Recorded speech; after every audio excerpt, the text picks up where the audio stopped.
শিক্ষা প্রতিষ্ঠান কিভাবে এই বিষয়গুলোতে কার্যকর ভূমিকা রাখতে পারে বলে মনে করেন? শিক্ষা প্রতিষ্ঠান তো বড় একটা ফ্যাক্টর, এই কারণে শিক্ষা প্রতিষ্ঠান বড় একটা ফ্যাক্টর কারণ আমাদের সন্তানরা স্কুলে বেশিটা সময় ওখানে ব্যয় করে। কাজে এই দীর্ঘ সময়টা যখন ওখানে ব্যয় করে সেক্ষেত্রে কিন্তু টিচারদের একটা বড় ভূমিকা থাকতে পারে। আমরা এখানে কয়েকটা ধরনের উদ্যোগ নিয়েছি। টিচারদের এই ক্ষেত্রে কি ধরনের ভূমিকা তারা রোল প্লে করবে এটাও তো তাদেরকে জানাতে হবে। কাজে মাদকদ্রব্য নিয়ন্ত্রণ অধিদপ্তরের একটা বড় কাজ তাদেরকে জানানো কিভাবে তার শিক্ষার্থীর সাথে তিনি কি ধরনের আচরণ করবেন প্রথম। আর দ্বিতীয়ত হচ্ছে যে প্রতিদিন অ্যাসেম্বলি হয়, অ্যাসেম্বলির যদি মাদকের বিষয়ে একটু তারা কথা বলেন, প্রতিদিনই বলেন, কারণ এই বিষয়টা এমন একটা বিষয় যে প্রতিদিন বলতে হবে।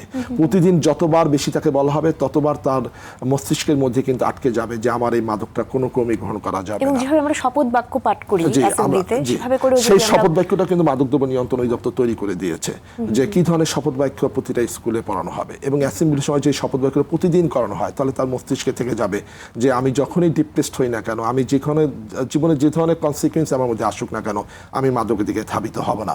টিচারদের আর একটা বড় ভূমিকা থাকা উচিত, সেটা হচ্ছে তার শিক্ষার্থীরা নিয়মিত স্কুলে আসে কিনা এবং স্কুল থেকে কেউ যদি ড্রপ আউট হয় তাহলে সেই ক্ষেত্রে তার অভিভাবকদের সাথে তাদের সাথে জানানোর বিষয়টা। আবার অনেক সময় দেখা গেলো স্কুল থেকে যে সময় ছুটি হয় তার আগেই অনেক সময় অনেক শিক্ষার্থীরা স্কুল থেকে বের হয়ে চলে যায়। সেক্ষেত্রে তার গার্ডিয়ানদের সাথে তার টিচারদের কমিউনিকেশন করা দরকার, তাদেরকে জানানো দরকার যে আপনার সন্তান যে সময় স্কুল থেকে ছুটি যাওয়ার কথা অর্থাৎ ছুটি হওয়ার আগেই তিনি চলে গিয়েছেন। এই বিষয়টা যদি গার্ডিয়ানকে জান তাহলে গার্ডিয়ান সেখানে একটা স্টেপ নিতে পারে। আর একটা বিষয় আমরা যেটা দেখি সেটা হচ্ছে যে যারা শিক্ষার্থী তারা একে অপরকে আমরা যেটা বলে থাকি 3A funds, friend and family, যে এই ফ্রেন্ডদের মাধ্যমে কিন্তু মাদকের আসলে সবচেয়ে বেশি প্রচারটা ঘটে থাকে বা মাদকের অ্যাবিউজটা বেশি হয়।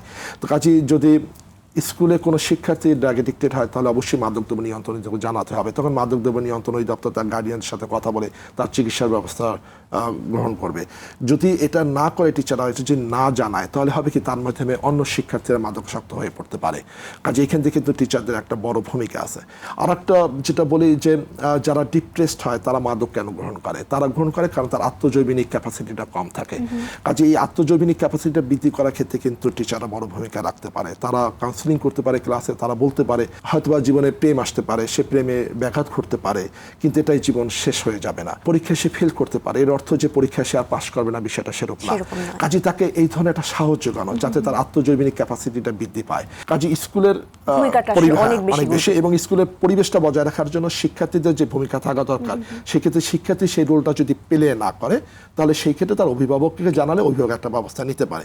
আমি আর একটু যোগ করতে সেটা হচ্ছে যে শিক্ষার্থীদেরকে অন্য কাজেও এনগেজমেন্ট করতে হবে, পড়াশোনা পাশাপাশি আমি আগেই বলেছিলাম এক্সট্রা এনগেজমেন্টটা করা কিন্তু দায়িত্ব হচ্ছে টিচারদের। যেমন আমরা কিন্তু এখন নাটকটা অনেক হারিয়ে গেছে। স্কুলে যে নাটকটা হতো আমাদের যে থিয়েটারগুলো স্কুল বেস যদি থিয়েটারটা হয় তাহলে কিন্তু সে একটা ওখানে একটা বিনোদনের জায়গা খুঁজে পেতে পারবে।